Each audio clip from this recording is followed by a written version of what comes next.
ಲಕ್ಷ್ಮಿ ನಿನಗೆ ಎಷ್ಟು ಸಲ ಹೇಳಿಲ್ಲ ಗುರುಗಳು ಏನಾದ್ರು ತೀರ್ಮಾನ ತಗೊಂಡಿದ್ರೆ ಅದ್ರ ಹಿಂದೆ ಬಲವಾದ ಕಾರಣ ಇದ್ದೇ ಇರುತ್ತೆ ಅಂತ. ದಿಕ್ಕು ಕೆಟ್ಟು ನಿಂತವ್ರು ನಾವು, ನಮಗೆ ದಿಕ್ಕು ತೋರಿಸಿದವ್ರು ಅವರು. ಅವ್ರ ಮಾತನ್ನ ಮೀರಕ್ಕಾಗತ್ತಾ ನಾವು? ಆಗಲ್ಲ ರೀ, ಅದ್ ನನಗೂ ಗೊತ್ತಿದೆ. ಎತ್ತ ಕರಳಿನ ಸಂಕಟ ನಿಮಗೂ ಅರ್ಥ ಆಗಲ್ಲ. ಒಂದ್ ಕಡೆ ಮನೇಲಿರೋ ಮಗಳನ್ನ ನೋಡಿ ಕಣ್ಣೀರ್ ಹಾಕ್ಬೇಕು, ಇನ್ನೊಂದ್ ಕಡೆ ದೂರ ಇರೋ ಮಗನ್ನ ನೆನ್ಪು ಮಾಡ್ಕೊಂಡು ಕಣ್ಣೀರ್ ಹಾಕ್ಬೇಕು. ಇಷ್ಟೇ ಅಲ್ವಾ ನನ್ನ ಹಣೆ ಬರ?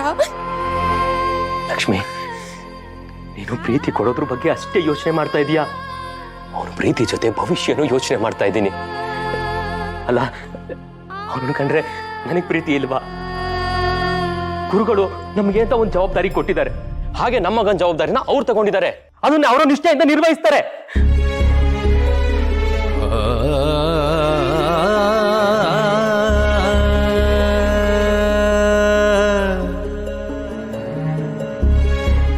ಲಕ್ಷ್ಮಿ, ತುಂಬಾ ಚಿಂತೆ ಮಾಡೋದಕ್ಕೆ ಹೋಗ್ಬೇಡ. ನೀನು ಎಲೆ ಹಾಕು. ನನಗೆ ಹಸುವಿಲ್ಲ. ತಿಮ್ಮಣ್ಣ, ಪ್ರಸಾದದ ಮುಂದೆ ಕೂತ್ಕೊಂಡು ಕಣ್ಣೀರು ಹಾಕಬಾರ್ದು. ಪ್ರಸಾದನ ತಿನ್ನು. ನನಗೆ ಹಸುವಿಲ್ಲ ಗುರುಗಳೇ. ಯಾಕೆ? ಅಪ್ಪ ಅಮ್ಮ ನೆನಪಾಯ್ತಾ? ಓ, ಹಸ್ವಿಲ್ವೋ? ಹಾಗಾದ್ರೆ ನನಗೂ ಬೇಡ. ಏನು ಅಂದ್ರೆ ನೀವು ತಗೊಳ್ಳಿ. ಇಲ್ಲಿ ನೀನು ಉಪವಾಸ ಇದ್ದರೆ ನಿಮ್ಮ ತಂದೆ ತಾಯಿನೂ ಉಪವಾಸ ಇರ್ತಾರಲ್ವ, ಅದು ನಿನಗೆ ಇಷ್ಟನಾ? ಹಾಗಾದರೆ ಪ್ರಸಾದ ಸ್ವೀಕರಿಸು. ಆಯ್ತು ಗುರುಗಳೇ.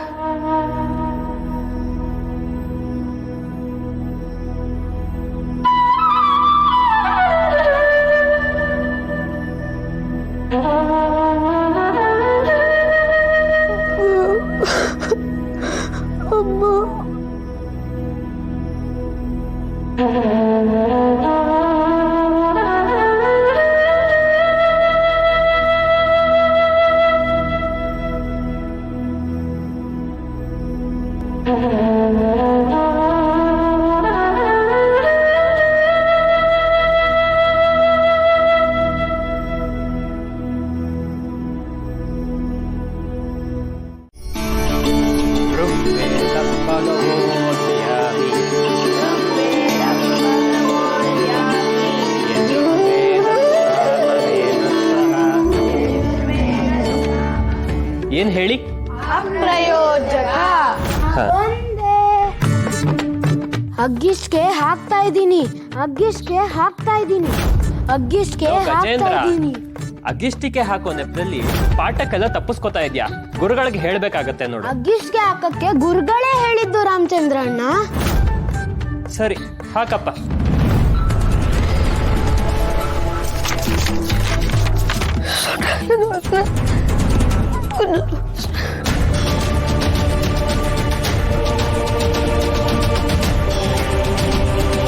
ಅಣ್ಣ, ನಾನೀಗ ಪಾಠ ಕೇಳ್ತೀನಿ.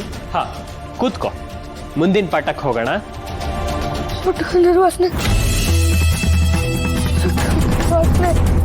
ತ್ರ್ಯಂಬಕೈ ಯಜಾಮಹೇ ಸುಗಂಧಿಂ ಪುಷ್ಟಿವರ್ಧನಂ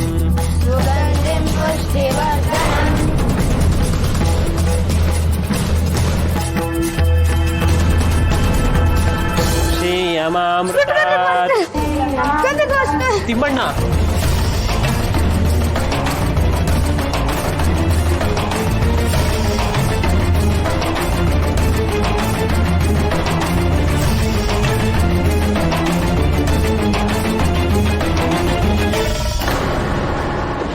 ಮಾಡ್ತಾ ಇದ್ರೆ ಆಗ ಪ್ರತಿ ಯಾಮದಲ್ಲೂ ಗಂಟೆ ಹೊಡೆದು ನೀನೇ ಅವನನ್ನ ಎಬ್ಬಿಸ್ಬೇಕು.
ಗಜೇಂದ್ರ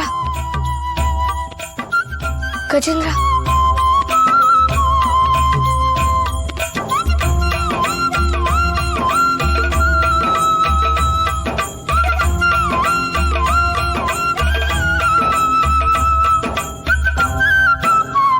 ಗಜೇಂದ್ರ ಗಜೇಂದ್ರ ದವ ದವ ದವ